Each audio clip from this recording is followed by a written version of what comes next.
Students, एडुबिला point channel में आपका स्वागत है। पुनः एक बार हम लोग ऑनलाइन क्लास की तरफ आए हैं और आज हम करवाने जा रहे हैं क्लास 7 की एसएसटी की वर्कशीट नंबर 1।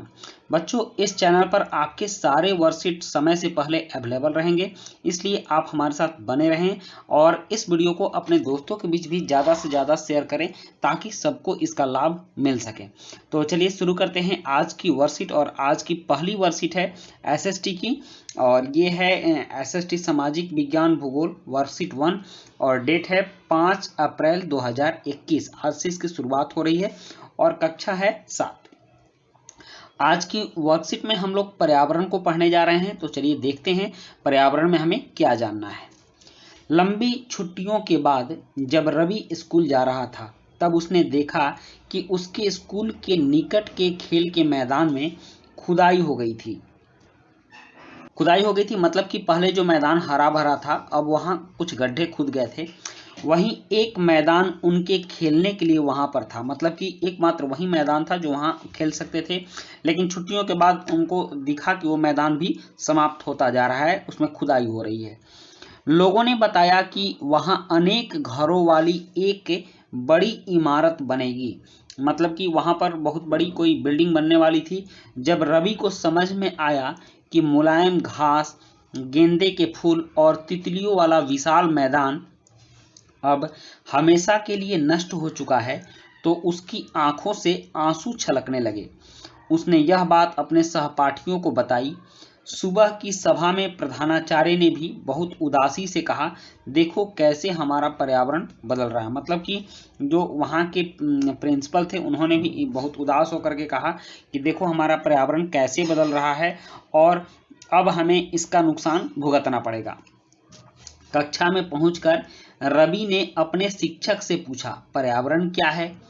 जो कुछ भी आप अपने आसपास देखते हो, शिक्षक ने बताया। मतलब रवि पर्यावरण शब्द से परिचित नहीं था, इसलिए उसने अपने शिक्षक से पूछा कि पर्यावरण क्या है। तो शिक्षक ने बताया कि अपने आसपास, मान लो ये रवि है और उसके चारों तरफ जो भी वस्तुएं दिखती हैं वो सारी की सारी वस्तुएं पर्यावरण कहलाती हैं। मतलब कि हमारे चारों तरफ पर्यावरण मतलब परि होता है और आवरण, परि जोड़ आवरण, तो इसका मतलब कि हमारे चारों तरफ जो वस्तुएं हैं वही हमारा पर्यावरण है। रवि कहने लगा, इसका अर्थ स्कूल भवन, मेज, कक्षा में रखी कुर्सियां, यहाँ तक कि खुला मैदान, सड़क, कूड़ा करकट, मेरे दोस्त, ये सभी हमारे पर्यावरण के अंग हैं। मतलब कि जितने भी सामान हैं जो हम देखते हैं और जो हमारी नज़र में आते हैं वो सभी पर्यावरण के अंग हैं। बिल्कुल सही बच्चों, हम जितने भी सामान देखते हैं वो सारे के सारे सामान हमारे पर्यावरण के अंग हैं। और अपने आसपास, अब देखिए करा कि जब सारे सामान हमारे पर्यावरण के अंग हैं तो अपने आसपास उपलब्ध पदार्थों की सूची बनाइए और उन्हें निम्न तालिका के अनुसार वर्गीकृत कीजिए। मतलब कि हम घर में रहते हैं तो हमारे घर में कौन कौन से सामान होते हैं, पड़ोस में होते हैं तो पड़ोस में कौन कौन से सामान उपलब्ध होते हैं, और हमारे विद्यालय में कौन कौन से सामान उपलब्ध होते हैं। तो इन पदार्थों की हमें सूची बनानी है, वर्गीकृत करना है कि कौन से पदार्थ कहाँ मिलते हैं और क्या वे हमारे पर्यावरण के अंग हैं। तो चलिए देखते हैं, इसकी हम एक सूची बना लेते हैं। यहाँ हमने उसकी सूची आपके लिए तैयार कर रखी है। जैसे कि देखिए आप, घर में उपलब्ध पदार्थ, घर में कौन कौन से पदार्थ मिलते हैं। तो घर में कुर्सी है, टेबल है, फ्रिज है, पलंग है, वॉशिंग मशीन है, बर्तन है, टीवी है, आदि बहुत सारी चीज़ें घरों में होती हैं। तो ये सभी की सभी चीज़ें क्या हैं, हमारे पर्यावरण के अंग हैं। मम्मी पापा भी घर में होते हैं, हमारे भाई बहन, हमारे पेट्स जो पालतू जानवर हैं जैसे कुत्ता हो गए, बिल्ली हो गई, तो ये सभी भी हमारे पर्यावरण के अंग हैं। और उसके बाद है पड़ोस में उपलब्ध पदार्थ। तो पड़ोस में क्या होता है, हमारे घर के बाहर निकलेंगे तो दुकान मिलेगी, सड़क मिलेगी, बिजली के खंभे मिलेंगे, बिजली के तार, गाड़ियाँ, ठेला, रिक्शा, ये सभी चीज़ें पड़ोस में मिलती हैं। सब्जी की दुकान वाले भी मिलते हैं। तो ये सभी, कहीं कहीं पार्क मिलता है, मैदान मिलता है, तो ये सब क्या है, हमारे पड़ोस में उपलब्ध पदार्थ हो गए। और उसके बाद है विद्यालय में उपलब्ध पदार्थ। तो विद्यालय में हमें क्या क्या चीज़ें मिलती हैं। विद्यालय में उपलब्ध पदार्थ में हो गया स्कूल भवन, मेज, कुर्सियाँ, किताबें, बोर्ड, डस्टर, नोटबुक, कलम आदि। तो ये सभी चीज़ें विद्यालय में मिलती हैं। तो ये सभी हमारे पर्यावरण के अंग हैं और इसको हमने 3 भाग में विभाजित किया है: घर में उपलब्ध पदार्थ, पड़ोस में उपलब्ध पदार्थ और विद्यालय में उपलब्ध पदार्थ। चलिए वर्कशीट पर चलते हैं। अब आगे हमें क्या करना है। अभी जो हम लोगों ने पदार्थों की सूची बनाई, घर में उपलब्ध पदार्थ, पड़ोस में उपलब्ध पदार्थ और विद्यालय में उपलब्ध पदार्थ, तो क्या यह सभी पदार्थ एक समान हैं? जैसे कि देखिए, इन सभी पदार्थों में 2 बातें होंगी कि कुछ जीवीय होंगे और कुछ अजीवीय होंगे। जीवीय पदार्थों का मतलब होता है सजीव प्राणियों का संसार। जिनमें सजीव प्राणी होंगे उसको जीवीय पदार्थ कहते हैं, जैसे पेड़, पौधे, जीव जंतु आदि। तो ये सभी जीवीय हो गए। और अजीवीय पदार्थ वैसे हो गए निर्जीव पदार्थों का संसार, जिनमें जीव नहीं होता, जैसे स्थल हो गया, फ्रिज, टीवी, कूलर, हमने जो बात की थी, वे सारी बातें अजीवीय में आ जाती हैं।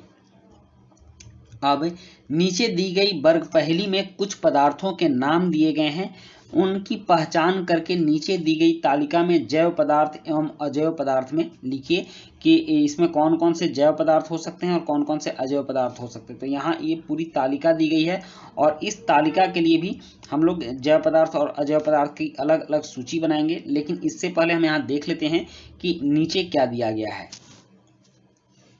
कह रहा है किसी भी जीवित प्राणी के चारों ओर पाए जाने वाले लोग, मतलब किसी प्राणी के चारों ओर जो लोग पाए जाते हैं, स्थान, वस्तुएं एवं प्रकृति को पर्यावरण कहते हैं। मतलब हमारे चारों ओर जो भी चीजें होती हैं वो सारी की सारी चीजें पर्यावरण कहलाती है।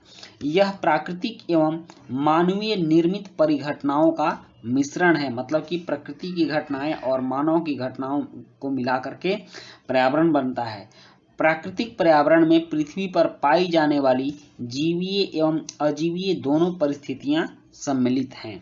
तो बच्चों, अब हमें यहाँ जैव पदार्थ और अजैव पदार्थ को इस सूची में से, इस तालिका में से जो यह वर्ग पहली दिया गया है, इसमें से हमें छांटना है।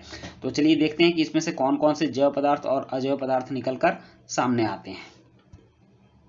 तो उसमें से जैव पदार्थ की आप सूची देख लीजिए। जैव पदार्थ में हो गया पेड़, पुरुष, जंगल, फल आदि। और अजैव पदार्थ हो गया रेगिस्तान, नदी, लकड़ी, पुल आदि। मतलब जिन पदार्थों में जीव होता है, जो पदार्थ सजीव होते हैं, वो अजैव पदार्थ के जैव पदार्थ के अंतर्गत आते हैं। और जिन पदार्थों में जीव नहीं होता है, जो निर्जीव होते हैं, जिनमें प्राण नहीं होता है, वो क्या होते हैं? अजैव होते हैं, मतलब कि निर्जीव पदार्थ होते हैं। तो इसको हम लोग अजैव पदार्थ की श्रेणी में रखते हैं, जैसे रेगिस्तान, नदी, लकड़ी, पुल आदि।